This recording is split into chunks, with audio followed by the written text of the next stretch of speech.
What are you doing on this property, ma'am? I'm unlocking my front door. This is my house. You got ID to back that up? Yes, right here. Driver's license and my hospital badge if you need that too. What's a hospital badge got to do with being here? It shows my name matches the license. You sure you live here? Yes, I'm sure. A black female cardiologist. A $780,000 home. A body cam. What starts as a mistake ends in a $3.4 million verdict, and a question no one can ignore. She bought her dream home for $780,000. 30 seconds after she parked, police were already on her driveway. By the end of the year, her story would cost the city $3.4 million. But what happened in between will make you question everything you thought you knew about justice. It's 12:03 a.m., a quiet street in Maplewood Heights, every porch light still, every window dark, but the silence you're hearing. It's about to be broken forever. Headlights slice through the dark. A silver sedan rolls to a stop. Behind the wheel, Dr. Maya Lewis, cardiologist, mother, survivor of another 16-hour shift. She thinks she's coming home. She has no idea she's walking into a case that will make headlines worldwide. She steps out of the car, keys in one hand, ID badge glinting under the porch light. Across the street, a neighbor glances out the window and frowns. Within minutes, that glance becomes a 911 call, and that call will rewrite the next 2 years of her life. Suspicious person attempting entry, the dispatcher types. Description: black female, mid-30s, wearing hospital scrubs. Nothing more, nothing less. But if you think that's a small detail, you're not ready for what comes next. 2 police cruisers arrive before Maya can turn the key.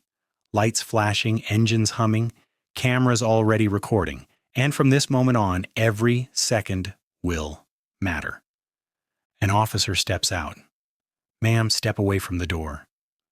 Maya blinks into the light. "This is my house." He tilts his head. "Let's just verify that, all right?" The way he says it, that's where everything starts to twist. She freezes, ID halfway out of her bag. "Hands where I can see them," he warns. She stops moving. Her heartbeat doubles. Because this isn't caution anymore. It's disbelief. Another cruiser slides in. A second officer joins him. They scan her from head to toe, whispering, "She says she lives here." "Really?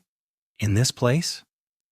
And right there, the quiet bias becomes visible on camera. Maya's voice stays calm. "I'm a doctor at St. Andrew's Hospital. I just finished my shift." One officer smirks. "Late night. Nice neighborhood for someone just getting off work." That sentence will echo in courtrooms and newsrooms for months. For 3 full minutes she stands there, still, shaking, while they radio her name. Neighbors peek through curtains. The porch light burns like an interrogation lamp, and the longer it takes, the heavier the silence becomes. Finally, dispatch answers. "Confirmed, Dr. Maya Lewis, homeowner, address verified." The flashlight drops. "Guess it's all good then," the officer mutters. "Just doing our job." But what he says next turns routine into insult. "You just don't see many people like you around here this late." Then the lights fade. The cruisers leave. The street returns to quiet, only not the same quiet as before, because now that silence carries a story. Maya locks the door behind her and collapses against it. Her daughter runs down the stairs. "Mom, what happened?" Maya can't answer. How do you explain to a child that you were treated like a stranger in your own home? Morning comes. She dresses for work, smiles at colleagues, saves lives again, but every time a door closes, her body flinches because trauma doesn't clock out when your shift ends. 2 days later, the footage leaks online, a 2-minute clip, grainy but undeniable. Caption: Black doctor detained outside her own home. And within hours, the internet erupts. Number sign: her own house trends worldwide. Some call it injustice, others call it procedure. Comment sections divide faster than dispatch radios ever did. But what happens next pushes this story far beyond one driveway. The police release a statement. Our officers acted appropriately. The hospital praises her professionalism but avoids the lawsuit question. Maya reads every word and feels smaller with each one, until something inside her decides to fight back. 3 weeks later, she files a civil rights lawsuit, $5 million against the city of Maplewood Heights and both officers. Claim unlawful detainment and racial discrimination. But this isn't about money. It's about truth. The city responds, "Our officers followed protocol." That word, protocol, hangs in the air like armor, and from that moment, this stops being a mistake and becomes a battle. The lawsuit hits the local papers first. Front page, doctor files $5 million claim against city.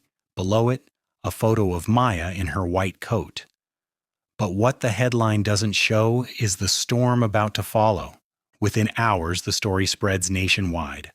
Morning shows pick it up. Hashtags multiply faster than facts. And every opinion online feels louder than her own voice. Clips of the bodycam footage loop on repeat. Commentators argue over tone, posture, race, and protocol. Each frame becomes evidence or denial. But the one thing missing from the debate is her.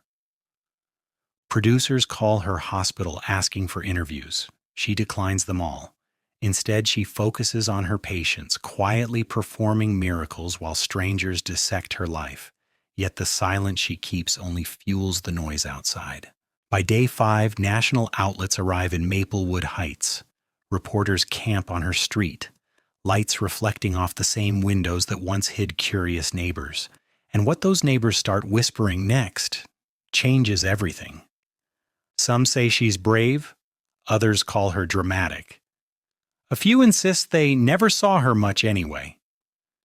The neighborhood splits down invisible lines, and those cracks reveal more than any courtroom ever could. The mayor releases a statement promising an independent review. The police union releases one too, promising to defend our officers against false allegations. 2 promises, 1 truth waiting to surface. Then comes the hospital board meeting. Behind closed doors, administrators discuss whether her public image could distract from patient trust. Maya's supervisor later tells her, "We support you personally, but officially, we have to stay neutral." Neutrality has never sounded so cold. Her lawyer, Daniel Harris, advises patients. He tells her, "These cases take time. The city will try to wait you out." She nods, exhausted but steady. Because patience is the one skill she's mastered in operating rooms and now in life. Late that night, she scrolls through messages. Thousands of strangers writing to her inbox. One stands out. "My brother was stopped outside his own store. Thank you for standing up." That single sentence becomes the reason she doesn't give up. A week later, the city's defense files its response. They deny wrongdoing, claiming the officers acted on reasonable suspicion. They attach a transcript of the 911 call, and what's in that transcript turns outrage into evidence. The caller's voice trembles. "I saw someone. Dark-skinned, maybe wearing scrubs, trying to open the door." The operator asks, "Did you see a weapon?" "No, but it didn't look right." That phrase, "didn't look right," will echo through the entire trial. Maya's legal team holds a small press conference. They play the audio publicly for the first time. You can hear the hesitation, the uncertainty, and still the assumption. And when people hear it, disbelief shifts into anger. Protests start forming outside City Hall. Doctors march wearing white coats. Signs read, "See us, hear us, respect us." But if you think that protest ends on the sidewalk, you're wrong. Across the country, medical associations release statements. The American Heart Society pledges new inclusion training. Hospitals host town hall meetings about bias in neighborhoods around them. Maya's name becomes a symbol, even as she hides from the spotlight. Inside her own home, peace is gone. Her daughter now asks before stepping outside, "Will the police know we live here?" Maya answers softly, "They will now." But deep down, she's not sure if she believes it. 3 months in, the city offers mediation. A quiet settlement, no admission of guilt, no public apology. Her lawyer lays out the papers on the kitchen table, and what she decides in that moment defines the rest of the story. She refuses. This isn't about the money, she says. If they can label what happened as a misunderstanding, it'll happen again. That refusal turns one woman's pain into a movement. The city prepares for court. Depositions begin. Reporters dig into the officers' histories, the department's training records, every complaint ever filed, and what they uncover next sends shockwaves through Maplewood Heights. An investigative journalist finds internal memos about community perception issues. The wording is cautious, corporate, and damning. It shows years of ignored bias training warnings, and now those warnings are public. The mayor calls for calm. The chief of police insists this is being taken out of context. But context, once public, can't be contained, and the harder they try to control the narrative, the faster it spins away. By month 4, national networks air specials titled "When Home Isn't Safe." Panelists argue policy, politics, and race late into the night. Maya stays silent, but every time her story plays, she relives it. And the replaying becomes its own kind of punishment. Friends tell her to take time off. She refuses again. Healing hearts during the day feels easier than healing her own at night, because staying busy is safer than remembering. But even she can't avoid what's coming next. The court date is set.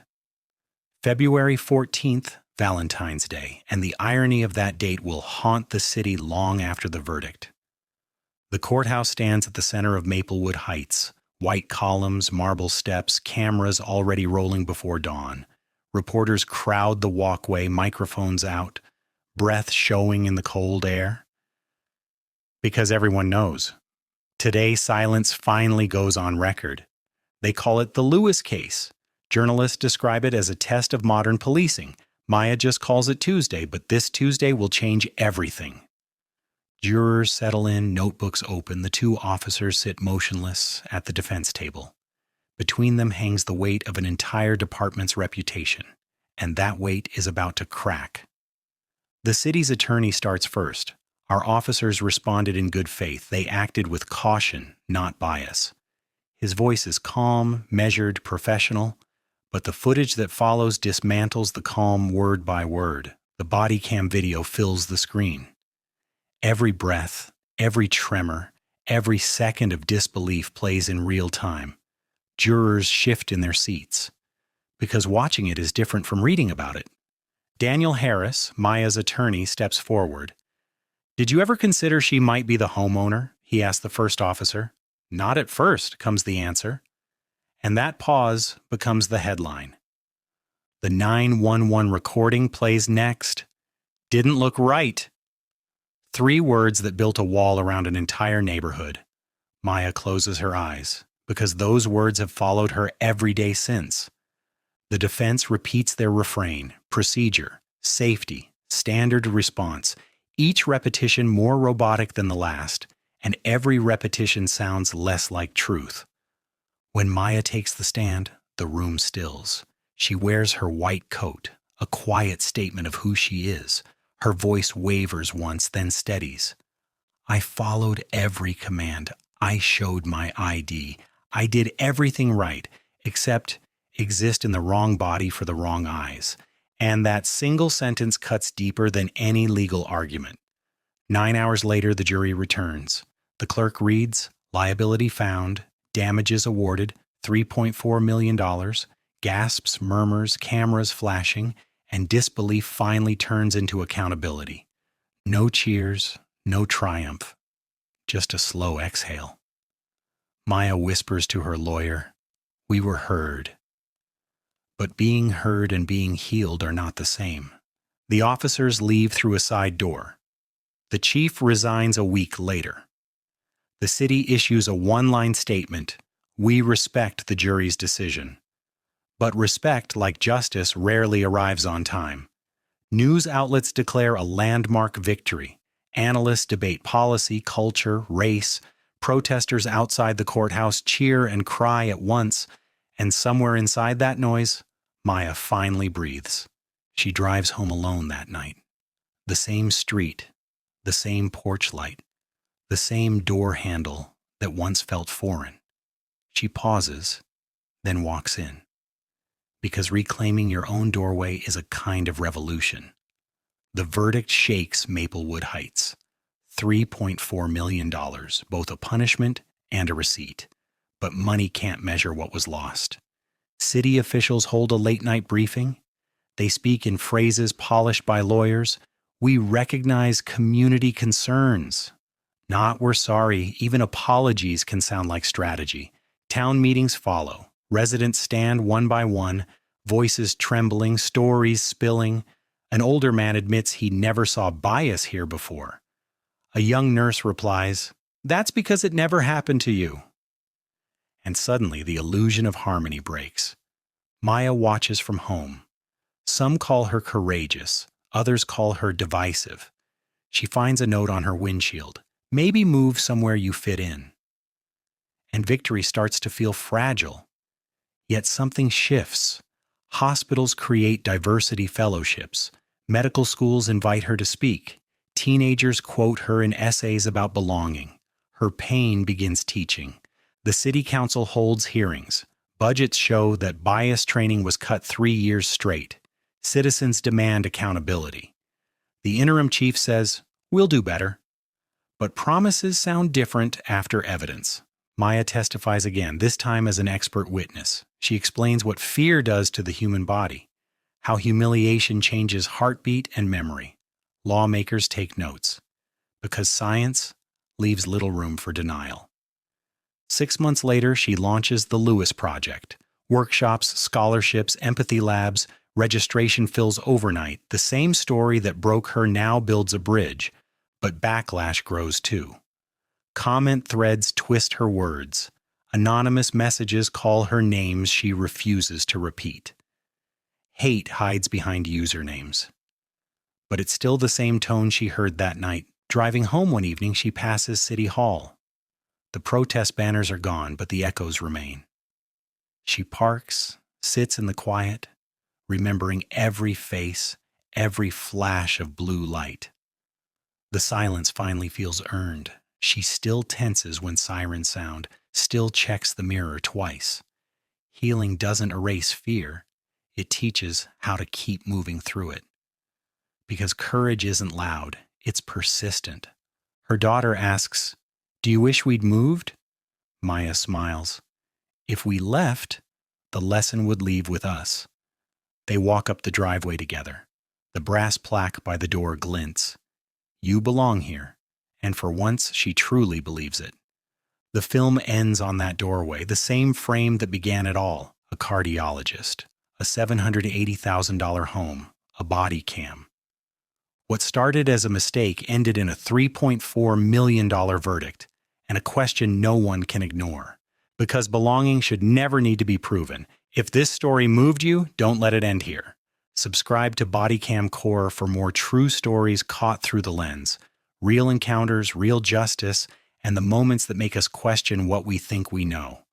This is Bodycamcore, where every frame tells the truth.